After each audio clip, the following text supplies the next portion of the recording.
संसार की असारता से शुद्ध होकर के, वो फैक्ट है, लेकिन वो फैक्ट जो है कम से कम उतने हद तक अपन नहीं मान सकते, क्योंकि संसार में हम आपको रहना है।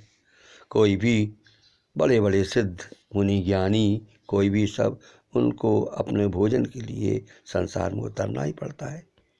संसार की जो आवश्यकताएं हैं, उन आवश्यकताओं को पूर्ण करने के लिए संसार में तो रहना है। तो यहाँ तुलसी का जो सिद्धांत है, उस सिद्धांत को थोड़ा सा हम उचित है तो उचित, परंतु जो है उसको अपने ढंग से चलाना करेंगे।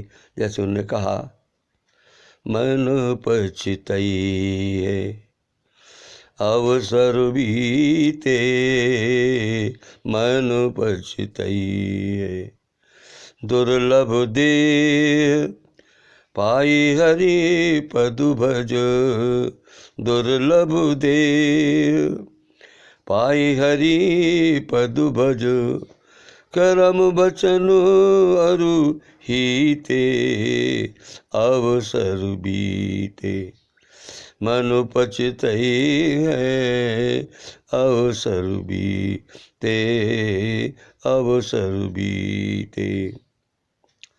सुत बनितारी जाने स्वार्थ रत, आप भी स्वार्थी हैं, सब संसार के लोग स्वार्थी हैं। सुत बनितारी जाने स्वार्थ सब, न करू नेह सब हीते। आप सबसे प्रेम ना करें, ऐसा कैसे संभव है? क्योंकि आपकी आवश्यकताएं वे पूरा करते हैं, उनकी आवश्यकताएं आप पूरा करते हैं, उनमें आपस में संबंध रहता है, उस प्रकार जीवन चलता है। इस प्रकार से यहाँ जो है अपन को केवल ऐसा नहीं कि सबको छोड़ करके साधु हो जाना है, तो साधु भी तो समाज में आता है। सुत बनितारी जानि स्वार्थ तज, न करू नेह सब हीते, अंचऊ तो ही तजेंगे पामर, तू न तजे अब हीते। ये फैक्ट है।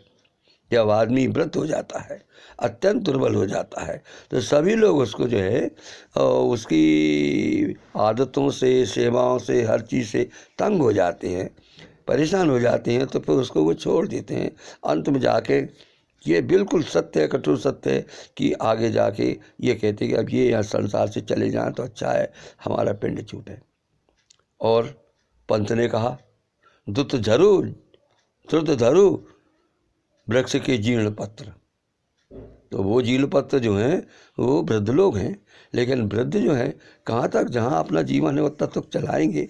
बाकी उनको सबको जो है भले ही उन्होंने ये कहा कि स्वार्थरत हैं, लेकिन सभी लोगों को चाहिए कि वो वृद्धों का, अशक्तों का, अपने घर के लोगों का कोशिश भर बने तो अपना उनको सहायता पहुंचाते रहें।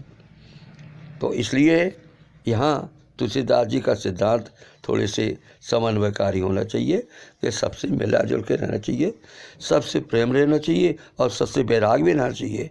क्योंकि अंत में जा कर के आदमी जब मरने लगता है तो आदमी से मोह जो है सारा संसार छोड़ देता है।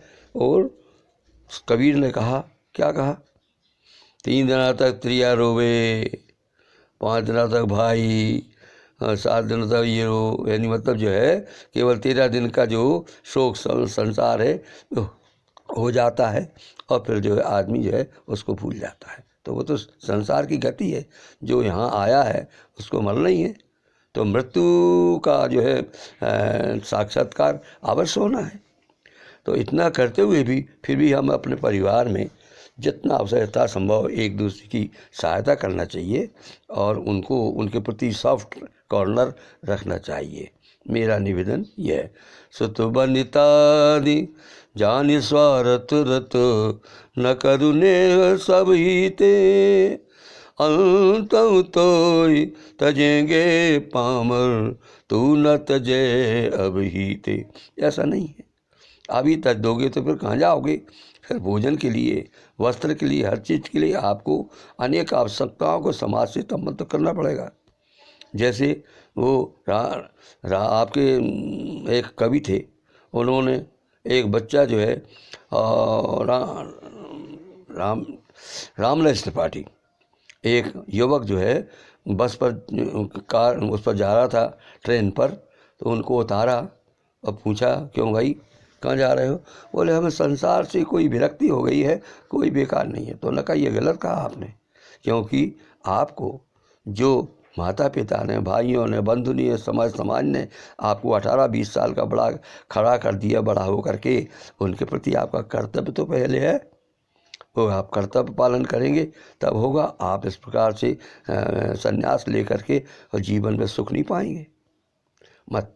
मतलब कथन ये है कि ना तो वैराग और ना अनुराग, अनुराग और विराग के बीच में जो स्थिति है समन्वयकारी, वो आदमी को चलना चाहिए। नमस्कार।